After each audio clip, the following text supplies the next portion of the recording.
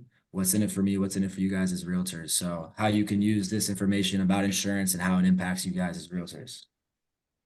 So right now, the issue is inadequate carrier rates. To kind of put this in perspective for you. So for example, State Farm, the numbers that I saw for apartments and homeowners policies, for every dollar of premium they were paying out 1.83 in claims. So they're just extremely non-profitable right now.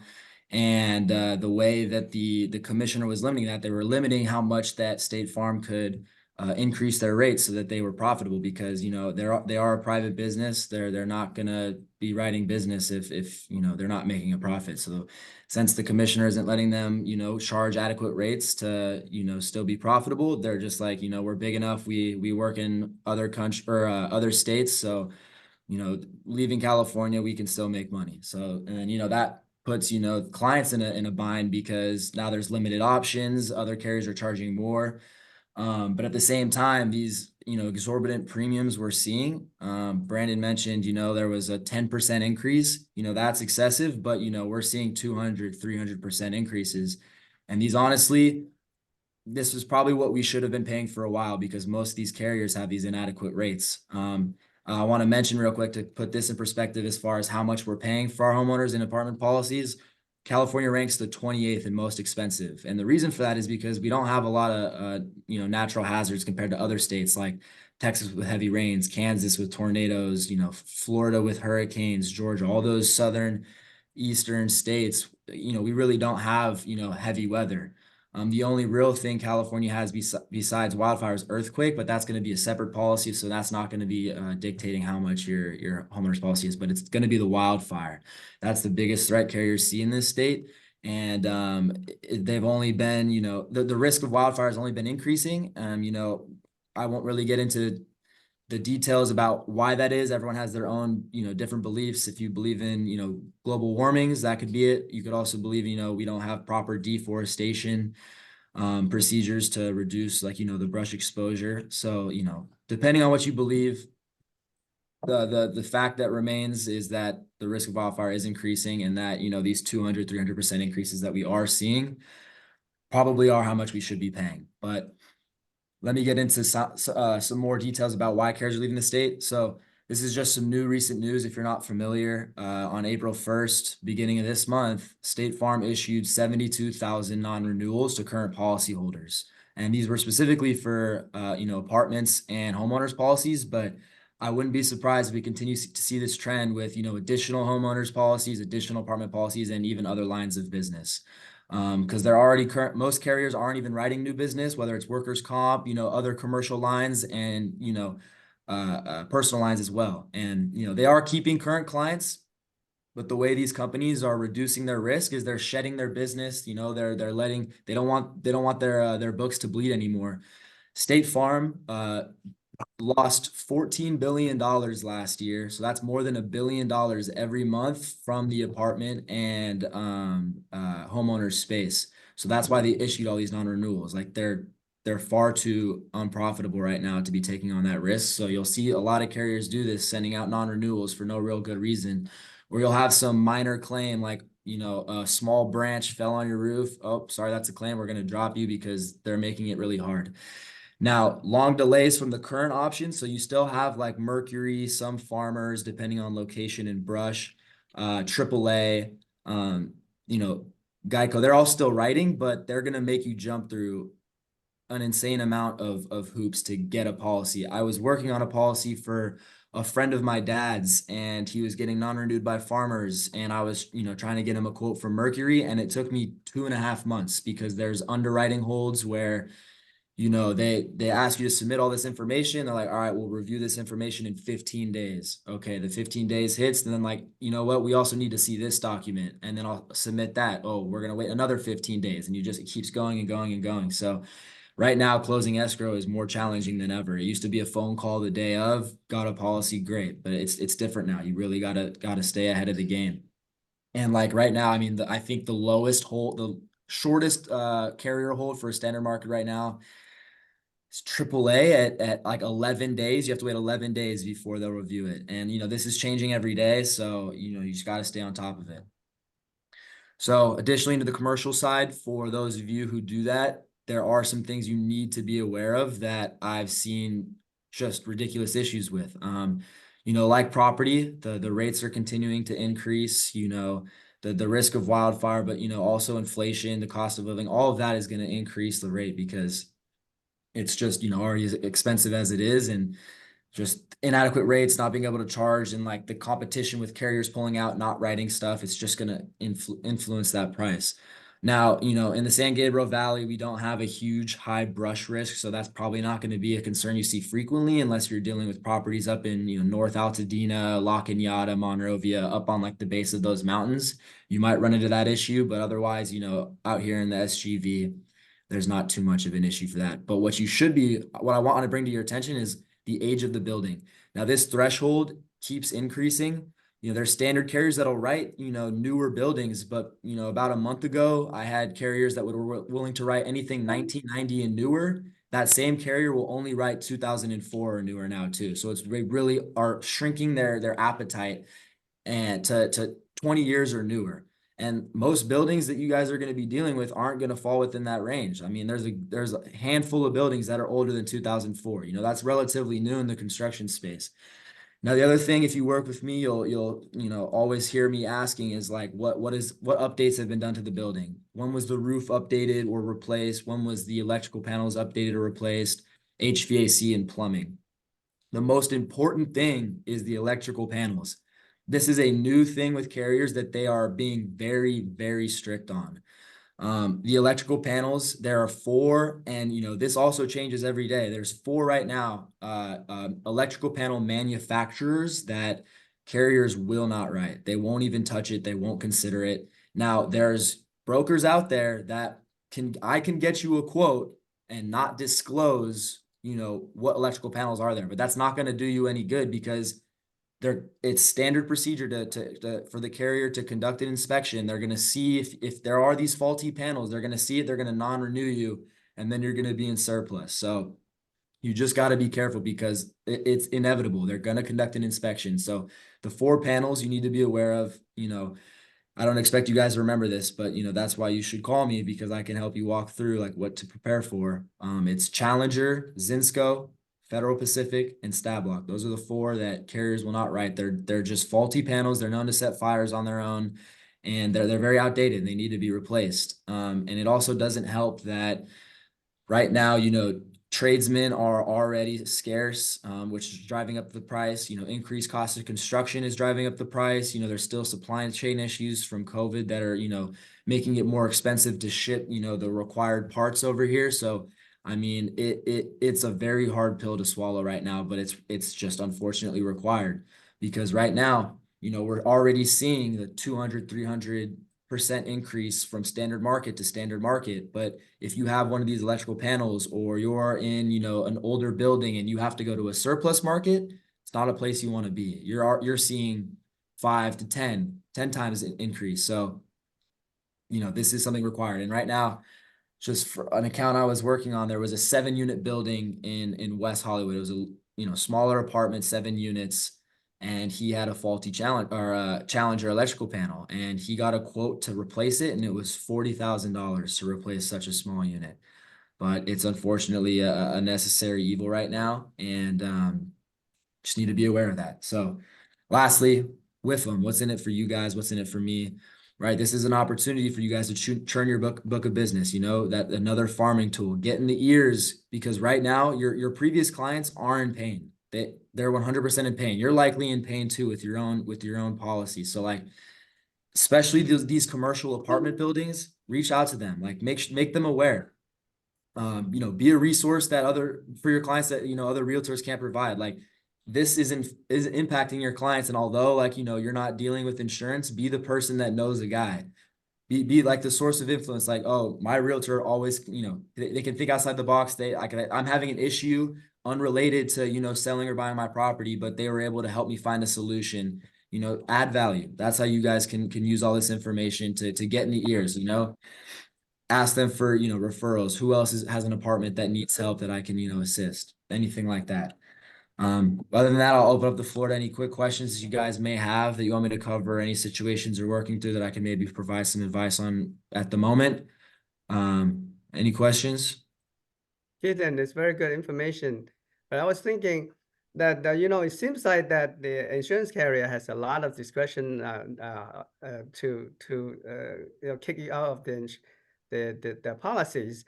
Now, and then also they're leaving the state in droves. And is there any antitrust issues that they might be that they are gaining on us and trying to get a higher fee?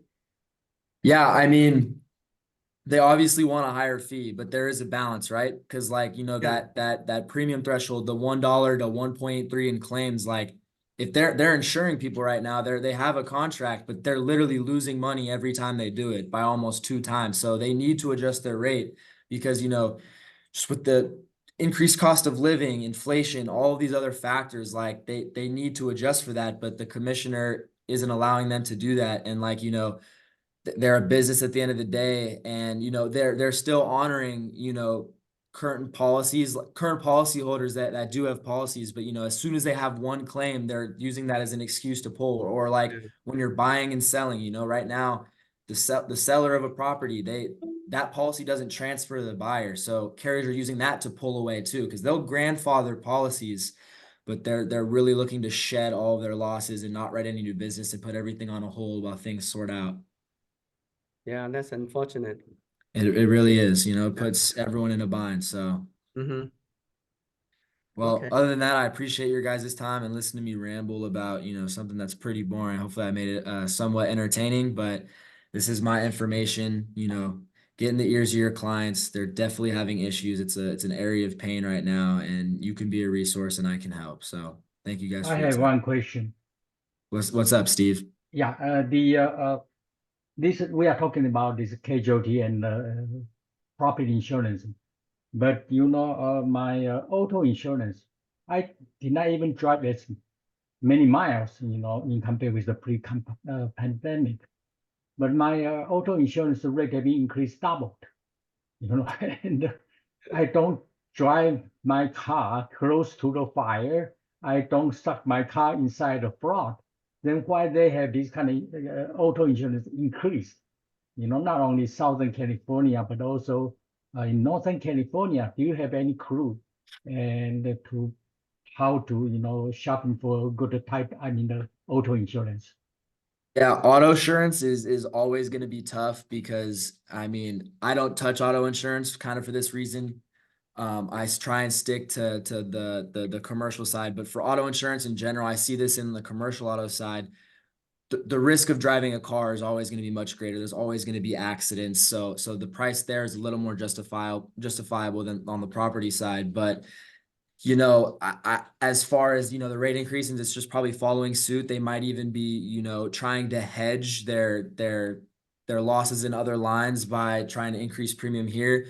I'm not extremely knowledgeable on the auto space, but I do know it's very similar right now as far as the property side. But as far as like a premium standpoint, driving a car is much more dangerous than owning a building. So that's typically why it's going to be more expensive. I see. Thank you. All right, if there's no more question, I would like to thank Keaton for the presentation. Very good information. And if there is any question afterwards, you can always call him. And he has the telephone number as well as the email address. And he's a very amicable guy. Just call him or text him or email him. Okay. All right. Thank you, Keaton. Thank you, Peter. I appreciate it. Appreciate it. Thank you. All right. Okay, great. Okay, now before I go into the formal business, company's business, I would like to make a few announcements. Housekeeping announcements. I have to remind you that the Outlook email will be sunsetting tomorrow, actually, the end of April. So if you have not switch it to new Gmail of your choice, you better do it as soon as possible, because after tomorrow, you won't be able to use the Outlook using the email to go in and out. But nevertheless, you'll be able to forward your Outlook email to your new email address if you have a new email address. Okay, so that's very important. But just get it done. I think we only have a couple of people that have not switched yet. So I'm glad that we almost in compliance before the end of the deadline. Okay. Now the second announcement I want you to know is that ICSC, which is the International Conventions of a Shopping Center. It's an annual event. It's going to be held in Las Vegas in May 19th through 21st. It is very celebrated event every year, and if you want to attend, you have to register, and the admission fee is not too cheap. I think you have to pay $1,025 to register. But it's a very, very good event. And if you are doing commercial real estate, especially in shopping center and retails, you have a lot of leads there. And one of our agents, Nick Borelli, always go there. And then every time he went there, he had some business out of that convention. So I think it's a very worthwhile convention to attend if you haven't attended before. All right, now, and then I have to remind you that Doug Meyer will be out this week because of a minor surgery. So he won't have the Thursday meeting as usual. So if you have any question you want to consult him about, please call me or Michelle, and we'll be able to help you. The last but not the least, we have not the last one, but the second to the last announcement is that we have the annual award ceremony, which will be held May 17th, which is I think it's next Friday, at the Ray 36, which is the restaurant owned by James Chow. It's a very nice restaurant, very high class restaurant, and they have good food there too. So for those who have been invited, please RSVP so that we have a good adequate count of people who are attending.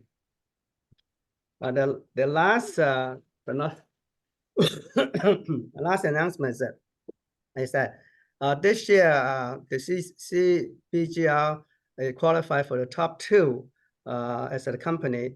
And then the top 2 retreat will be held in Scottsdale, Arizona, from June 3rd to June 6th.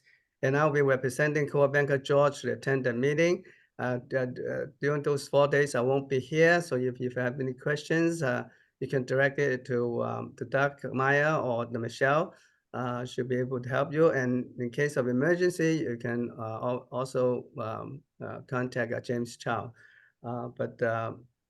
So my wife and I will not be here during those 4 days. but we'll be back on Friday that week. Okay. All right. That's all the announcements. And as for the business, Doug Meyer will not be able to tell us what's happening in Arcadia today because he's recovering from a minor surgery.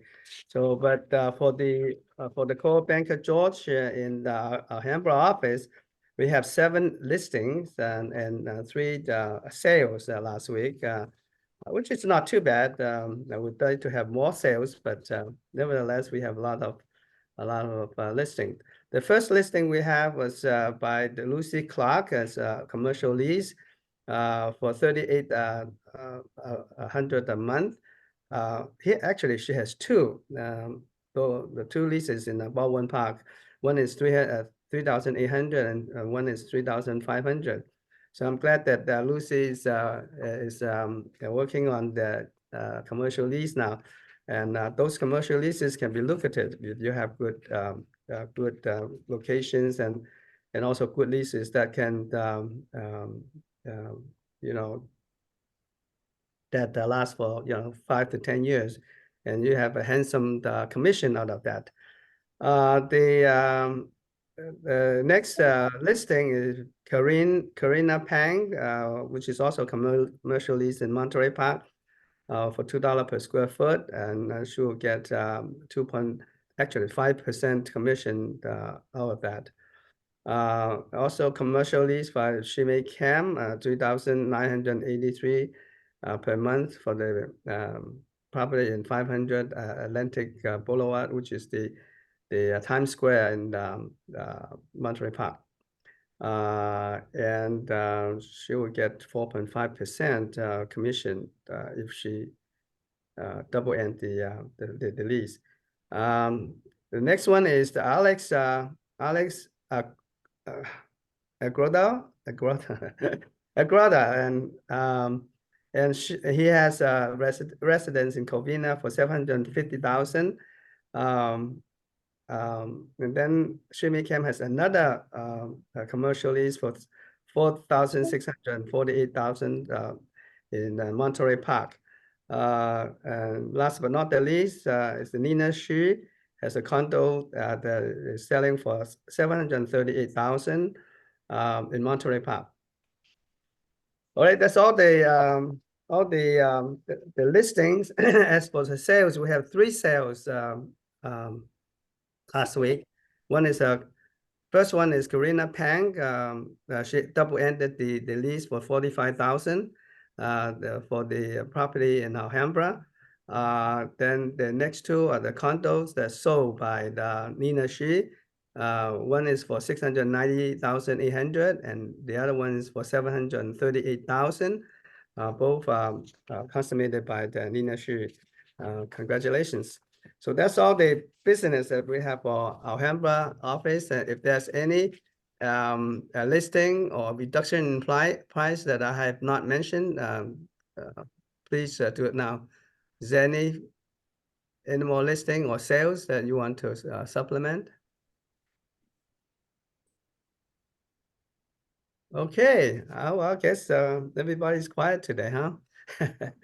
Okay, then now we'll go into my presentation today.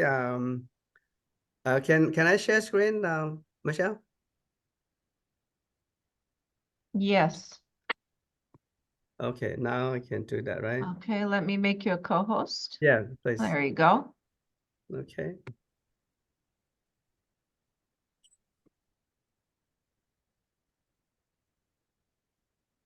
Yeah, last week we have part 1 for the disclosure for lease and rental.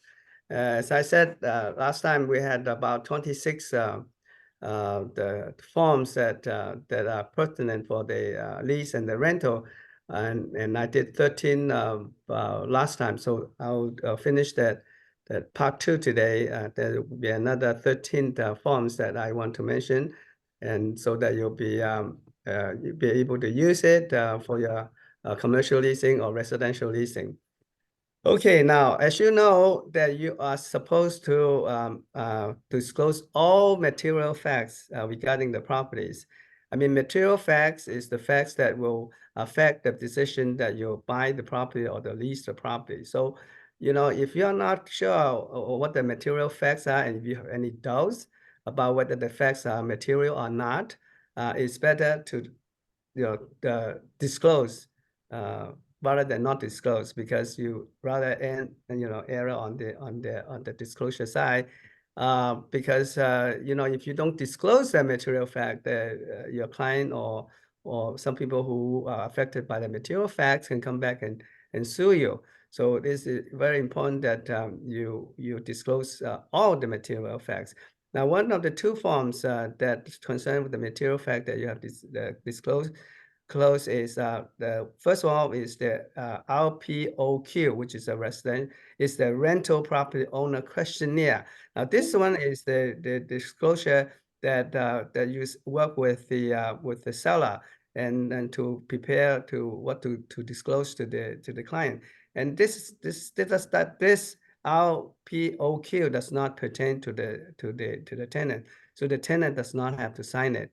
But the other one, the RPOD, which is a rental property owner disclosure, is the actual disclosure that you have, that the seller is obligated to disclose to the tenants about the material facts. And this you have to have the tenant sign it, and it is a contractual.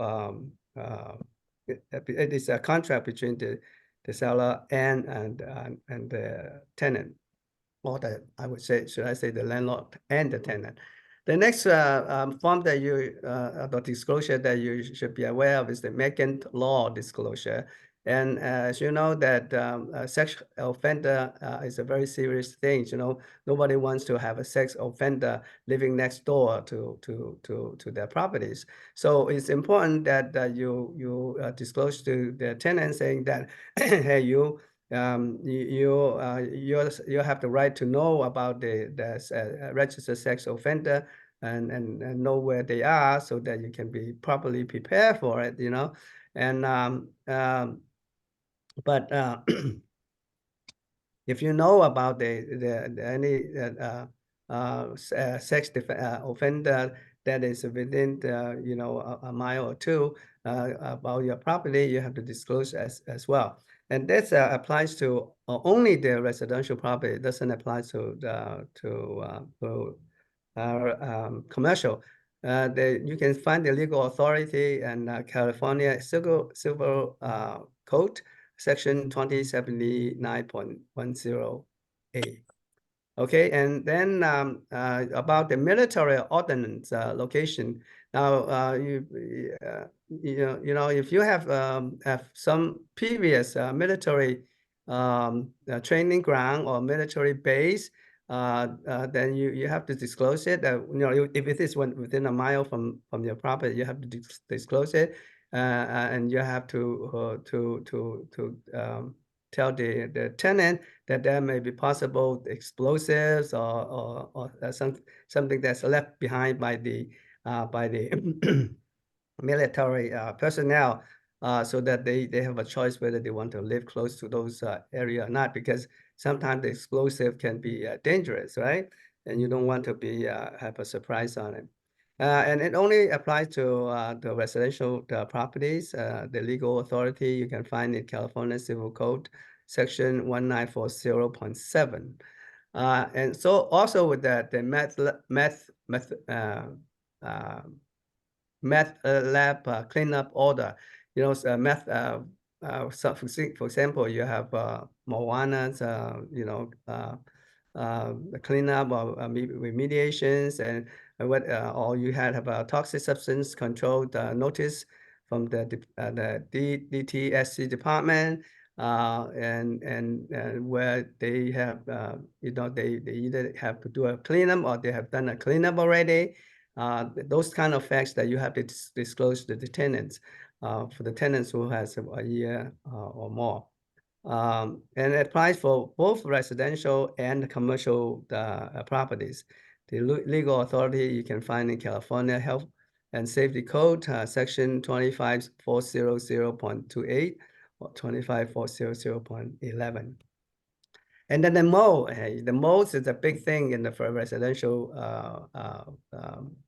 properties. You know, I just had a mode issue in my residential property, and I tell you, you know, it took so much time and it took so much headache to clean up the mold, and because right now they don't have a definitive criteria on how much mold that you can accumulate and it's harmful for your health. So they don't have a definite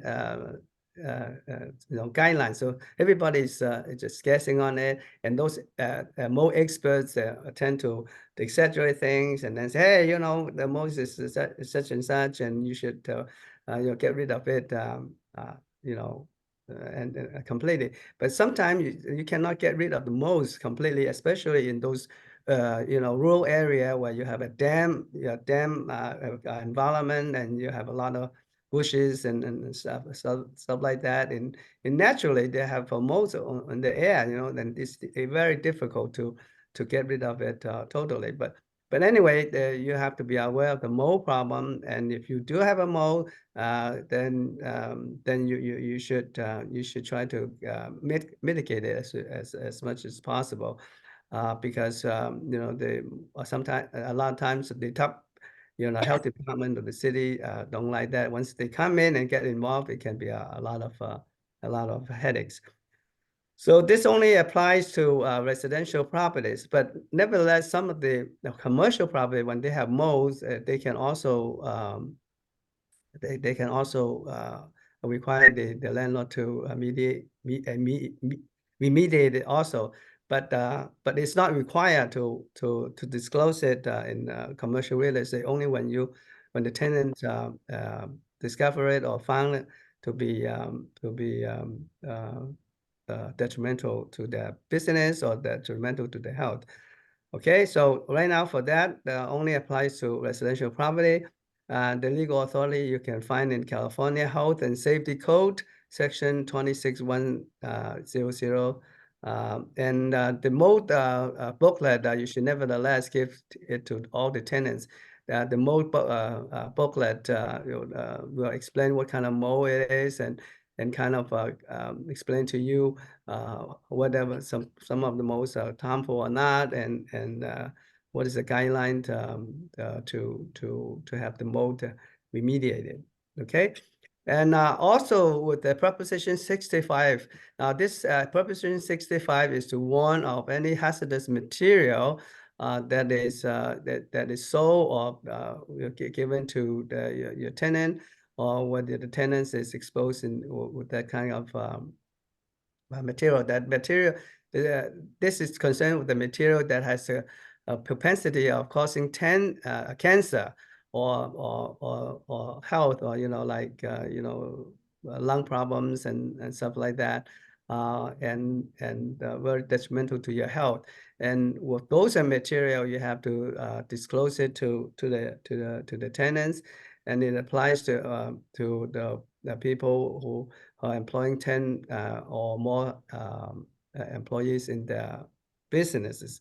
And it applies to residential and commercial properties. So if you have you have an apartment, or you have a residential house to rent it out, if you have any of those hazardous material, you have to disclose it.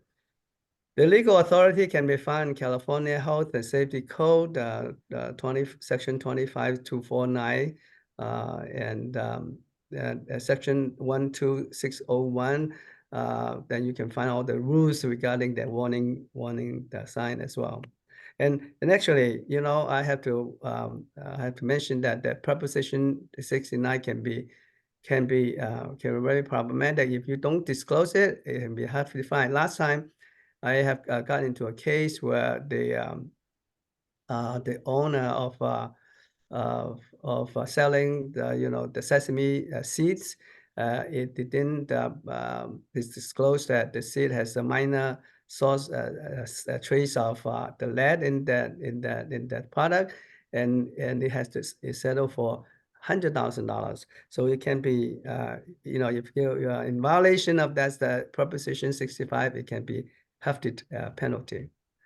Okay, and rent cap and just cause eviction. As you know, that all the landlord has to give the notice to all the tenants about the rent cap and just cause for all the leases that are made prior to July 1st, 2020, and if the lease are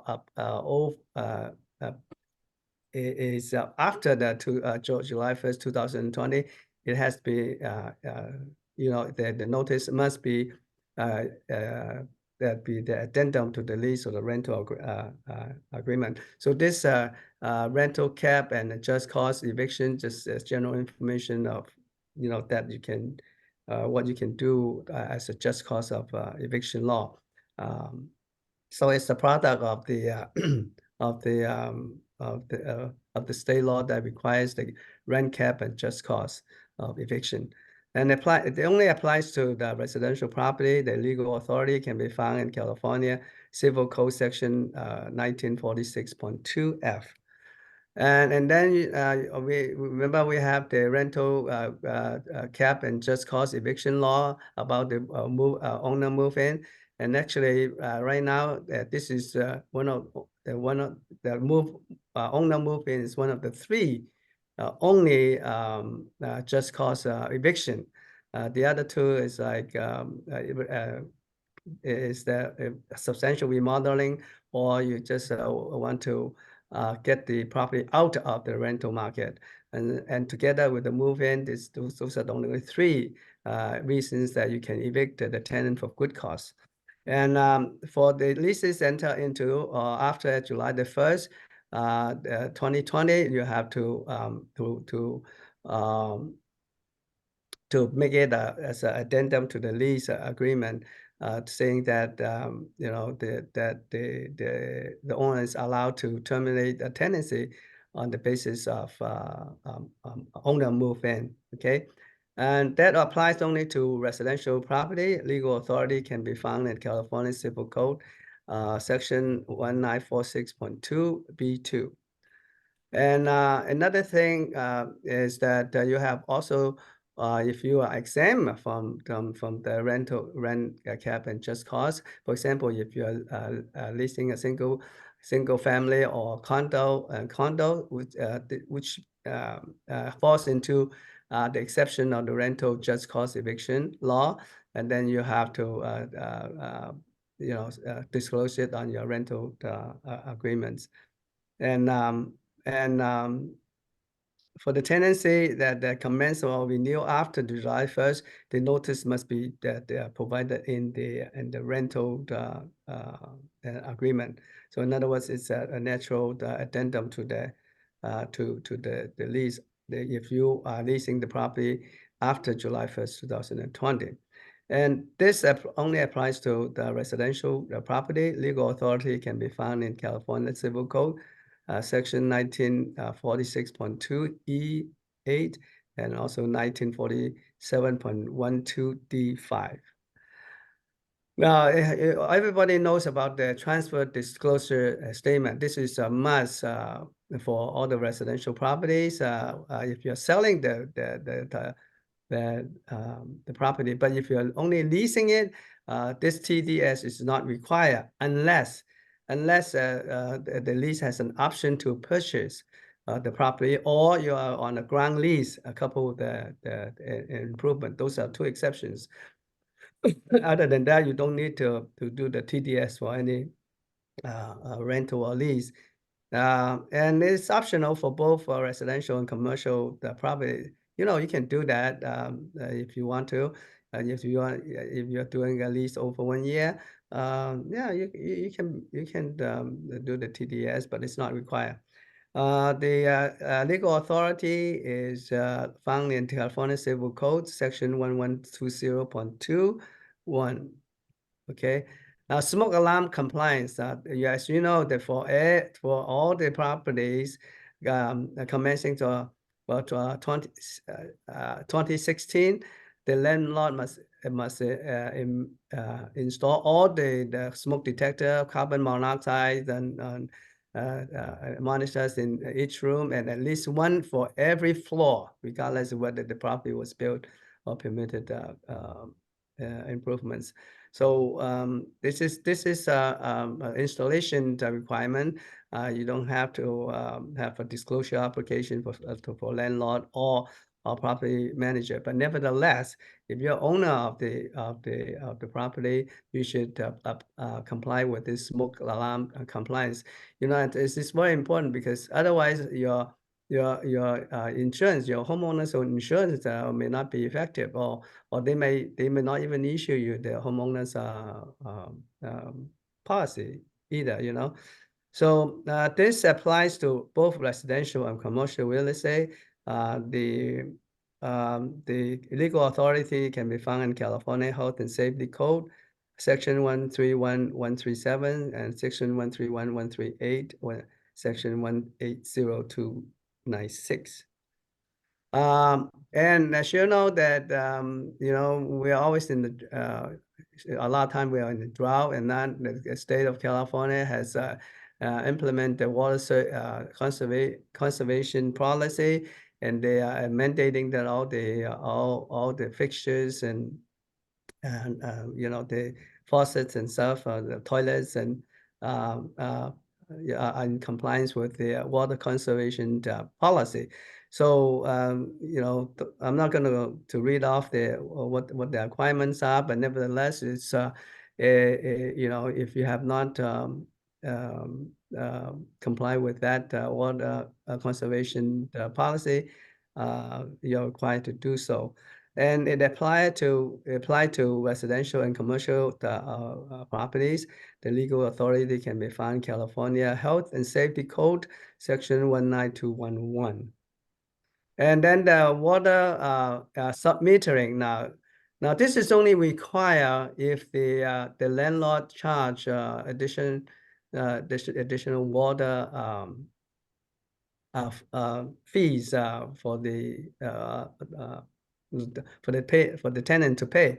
If the landlord pays all the water fee, this is not required. But if you have a submeter that the tenant is required to pay, then you have a lot of information that you have to disclose, including the information of general information of what the rates are, what is the time that the rates are cheapest, and you know, things like that, and you know what you need to do for the water or the electric submetering. Okay.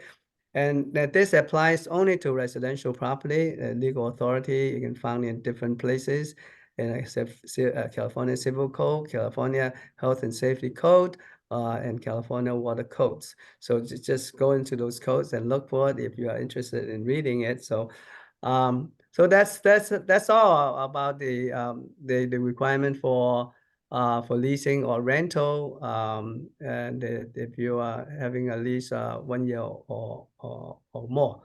And those you know, if you're doing the leasing, especially for commercial leasings, and if you're not sure which forms to use and which one require, and this is a good place to come back and look at it and kind of decide for yourself which one is needed, which is not, and so that you won't run into violations or any troubles. Okay, so that's all I have for today, and let's stop here. And any questions? Yeah, Peter. Yeah, Franco.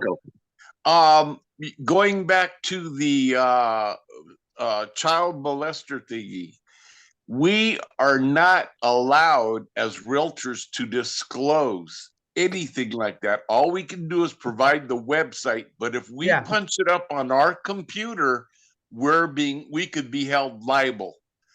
I had to teach that when I was teaching contract classes. Yeah, you are not supposed to identify who is the child abuser or sexual offender. You have to tell them that you have, if you want to find out, you know, you can go to the register. You give them the website only. Yeah, right. But exactly. We had a girl that was from Puente Hills that was actually using her cell phone to show the clients. And Oh, I said, you could get us in a lot of trouble and you could lose your license for doing that. yes. So she wound up going to another company. That's good. We don't want that kind of a liability. That's Well, good. that was like 10 years ago. So Yeah. just, you know, it wasn't mentioned, but we're not allowed to disclose at Yes. all. Yes, right. That's right. That's correct. Okay. All right. Thank you for pointing it out. Yeah, Peter, you problem. know, Yeah, Steve. similar questions. All these can search the Megan's Law and also the MCN for this Proposition 65. Yeah. It'd be great if you can inside your PowerPoint, if you can, you know, incorporate those kind of link. So whenever, you know, we want to do something, we can just give them the link, say you do this, you do that, you check on that. That'd Yeah. be great. Yeah, Yeah. because, you know, if we don't know, how can we disclose? Right. Yeah. Okay, But thank if you. you, yeah, right. You just give them information and let them decide Yeah, what to do. sure. Yeah. Good point. Any more questions? Okay, if no more questions, we'll see you next week. The meeting is adjourned, and I hope you have a nice week and enjoy your week and do some more business. Okay? All right. Thank you very much. See you guys. Thank Thank you, you. Peter. Bye-bye. Bye-bye.